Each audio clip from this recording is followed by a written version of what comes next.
नमस्ते जी। स्वागत है आपका तेज सिविल्स में। मेरा नाम है अमित। तो हम बात कर रहे थे एसए एज अ पेपर की, जो कि यूपीपीसीएस में 150 मार्क्स का एक पेपर होता है। कंपलसरी पेपर है। मार्क्स बहुत डिसाइडिंग फैक्टर होते हैं, क्योंकि उसमें जनरली देखा जाता है कि इंग्लिश मीडियम के लोगों को कम मार्क्स मिलते हैं और हिंदी मीडियम के लोगों को ज़्यादा मार्क्स मिलते हैं। कई ढेर सारे टाइम्स ऐसे होता है कि जब आप प्रिपरेशन स्टार्ट करते हैं तो यूपीएससी और हिंदी मीडियम से कंपैरिजन आप बहुत देखते होगे।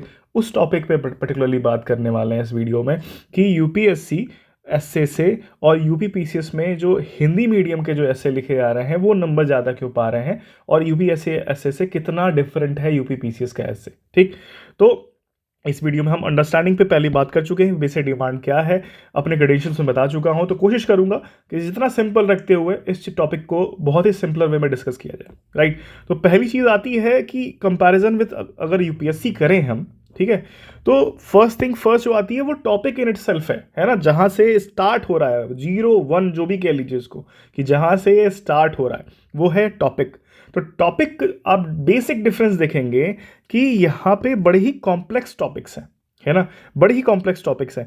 और मोस्ट ऑफ द टॉपिक जो होते हैं वो फिलोसफिकल टॉपिक होते हैं। और इवन दो अगर किसी टॉपिक के बारे में, स्पेसिफिक टॉपिक के बारे में बात कर रहे हैं, तो वो इतना प्लेन नहीं होगा। अगर वो विमेन के बारे में बात कर रहे हैं तो वो इतना प्लेन नहीं होगा। Historically over the evolution of women empowerment के बारे में एक लाइन दे दी जाएगी, तो आपको इतना सिंपल लाइन ऑफ थॉट नहीं मिलता है। लेकिन आप देखिए यहाँ पे ये है यूपीपीसीएस का एसए, यूपीपीसीएस का एसए, ठीक, और ये है यूपीएससी का एसए।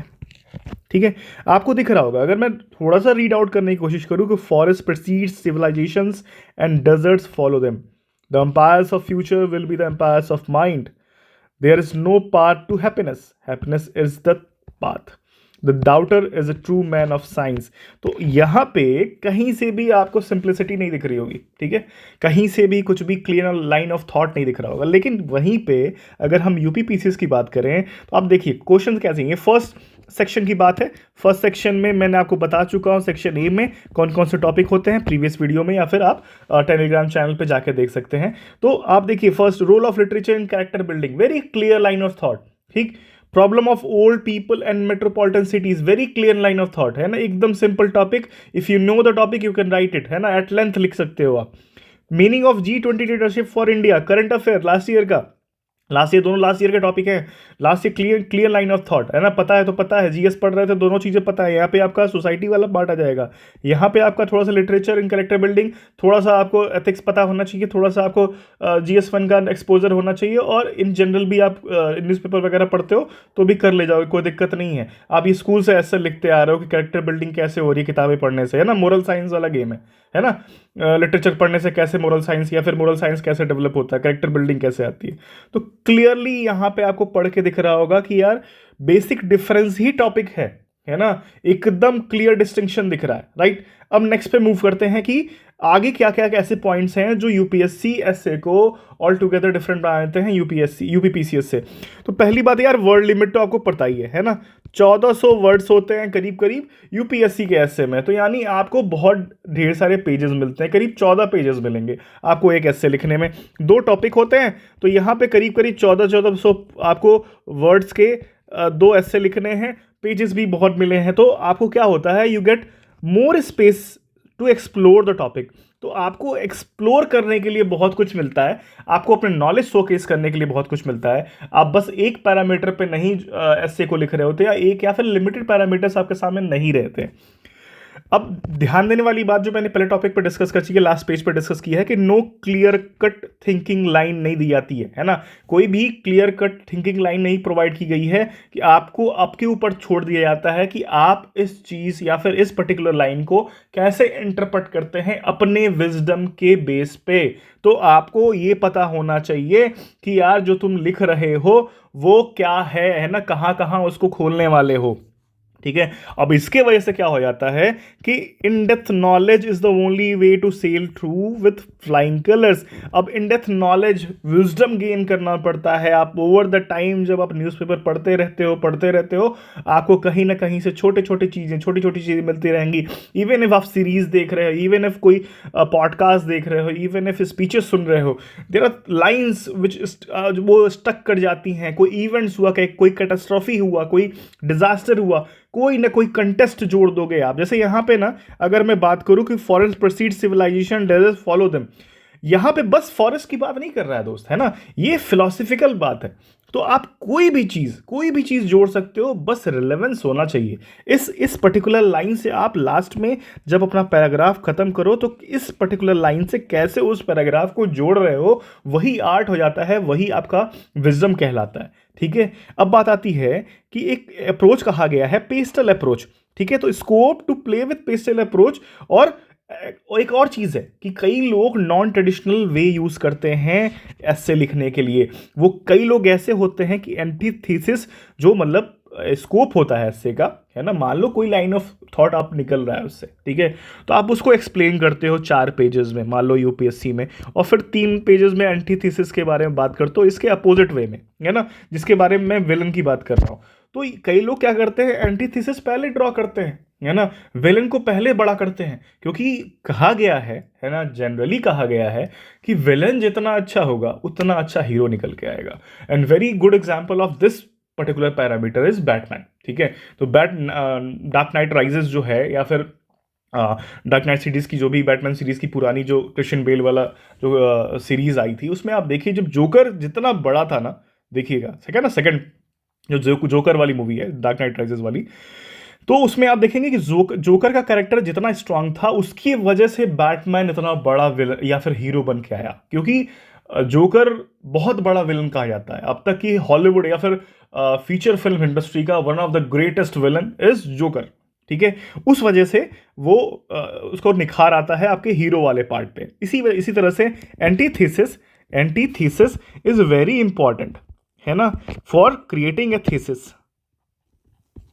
थीसिस क्रिएट करने के लिए। इसी तरह से ये नॉन ट्रेडिशनल अप्रोच है, या फिर नॉन ट्रेडिशनल अप्रोच में ढेर सारे ऐसे एग्जांपल्स हैं जो बस पॉलिटिक्स, इकोनॉमिक्स, सोसाइटी और टेक्नोलॉजी से नहीं आते, आप फिल्म से लेके आते हो, है ना, एक आर्टिस्टिक निकल के आते हो, आप एक ऐसी स्टोरी क्रिएट करते हो जो नॉर्मली लोगों के बीच में नहीं रहती है, but at the same time उसको कनेक्ट कर देते हो आपके टॉपिक से। ठीक। अब आता है wide scope to showcase your general studies knowledge the form of data, की स्टडीज एंड एग्जाम्पल्स। ठीक। अब यही चीज पेस्टल को जब आप एक्सप्लोर करते हो, तो यही सब सारी चीजें यूज करते हो। अब बात आ रही होगी कंपैरिजन कर रहे हैं तो यार यूपीपीसीएस में नहीं हो रहा क्या? देखो, ये सारी चीजें थोड़ी सी कंस्ट्रेंट लग जाती है। कंस्ट्रेंट क्यों लग जाती है मैं बस समझाऊंगा, उसको आगे समझाऊंगा, नेक्स्ट वीडियो में समझाऊंगा। लेकिन अभी जानना इसलिए जरूरी है कि आपको एक जिसका बेस है ना, यूपीएससी का जो एसए है, उसका जो बेस बना हुआ है, उससे किस तरह से उसको हैंगओवर को अलग करना बहुत ज़रूरी है, उसको थोड़ा सा शेड करना ज़रूरी है।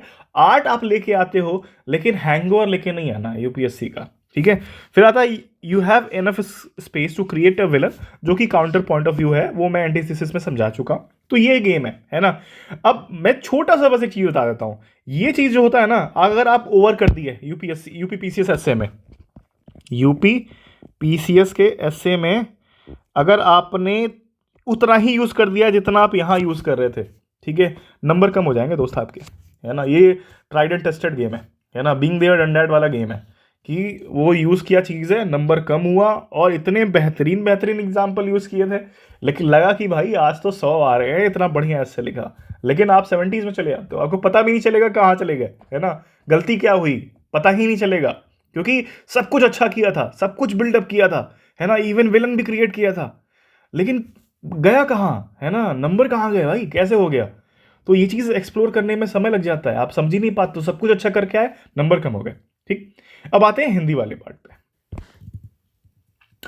कंपैरिजन विद हिंदी मीडियम बहुत तगड़ा है जब आती है बात एसए पेपर की। ठीक है। जीएस में भी है, जीएस में भी बात अलग करेंगे कि हिंदी मीडियम वाले कितना बहुत ज़्यादा परेशान रहते हैं कि इंग्लिश मीडियम वालों को ज़्यादा मार्क्स मिल रहा है ना। तो कई लोग ऐसे हैं कि यार हम एसए हिंदी में लिखेंगे लेकिन जीएस इंग्लिश में लिखेंगे, कई लोग ऐसे हैं, आप सुने होंगे, कई लोग ग्रुप पे भी पूछते हैं कि एस्से वाला पार्ट हम हिंदी मीडियम में लिखेंगे और जो जीएस के पेपर्स है ना उनको इंग्लिश में लिखेंगे।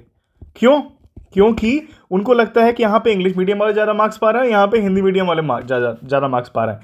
ये तो ऑल टुगेदर डिफरेंट डिस्कशन है, लेकिन यहाँ पे मैं बिलीव करता हूँ कि यहाँ पे हिंदी मीडियम को एज है। वो हिंदी मीडियम इटसेल्फ की वजह से एज नहीं है। अब बात करते हैं क्यों। ट्रेडिशनली आप देखेंगे कि Hindi medium aspirants get more marks in ऐसे पेपर। देखा होगा आपने, अक्सर देखा होगा 105 110 तक तो लोग पाते हैं हिंदी मीडियम में। ठीक है, देखो फोकस कहाँ रहता है उनका। फोकस इस जगह पे रहता है कि command on language rather than showcasing the more knowledge. तो उनको एस्से को एज इट इज एस्से का पेपर लेते हैं। वो ये नहीं दिखाना चाहते कि ये एक्सटेंडेड फॉर्म ऑफ या longer form of general studies answer है।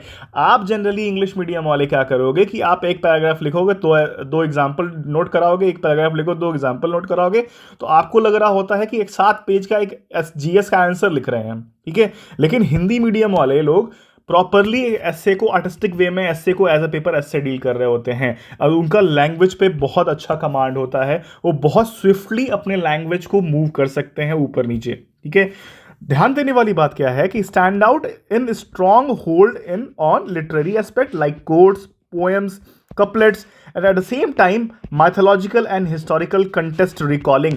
तो कंटेस्ट रिकॉलिंग का मतलब ये है कि आप एट टाइम्स क्या करोगे, आप कितने कितने लोग को कंटेस्ट रिकॉल कर सकते हो। उस पर्टिकुलर कंटेस्ट में आप कितने माइथोलॉजिकल कैरेक्टर्स के सेइंग्स को या फिर एक प्ले का एक छोटा सा सीन था उसको जोड़ सकते हो। लेकिन हिंदी मीडियम वाले लोग जोड़ लेते हैं because over the time more focus क्या किया जाता है कि इनके क्लिष्ट वाले पार्ट पे। आप देखोगे, आप इंग्लिश मीडियम के स्टूडेंट हो लेकिन कितने परसेंट लोग रिटन इंग्लिश बहुत अच्छा लिख रहे होते हैं, क्योंकि जो आपका एसए का पेपर चेक कर रहा होता है ना दोस्त, ठीक है, वो इंग्लिश का प्रोफेसर होता है, यानी असिस्टेंट प्रोफेसर होगा, प्रोफेसर होगा, एसोसिएट प्रोफेसर तो नहीं करेंगे, या फिर प्रोफेसर तो नहीं करेंगे, माफ कीजिएगा, असिस्टेंट प्रोफेसर कर रहे हैं या लेक्चरर कर रहे हैं, वो साइन इसका चेक कर रहे हैं आपकी कॉपीज।